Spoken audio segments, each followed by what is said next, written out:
ጋስከጅ ነው ገዦቹ እኮ መጥተዋል። ገዦቹ መጥተዋል። መሬቱን የሚገዙ መጥተዋል። መሬት የሚገዙ ተቸገረ ሰዓት መጣህ አንተ ንፍጣም። እሺ ሰላም እንዴት ነህ? ልጄ ነው ከውጭ መጥቶ ነው።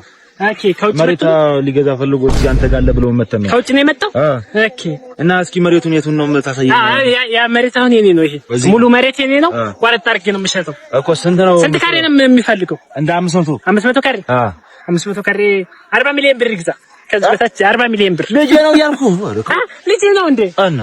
ታዲያ እዛ ላይ ሰቆልለው ብሩን ዝም ትላለህ? እኔ ከውጭ ስትለኝ 300 ሺህ ብር ትገዛ እንደሆነ ግዛ። ማገዛ ከሆነ ጉፋት ትበል። ሰው መሬት ላይ መጥቶ ከውጭ ነው የመጣው ትላለህ እንዴ?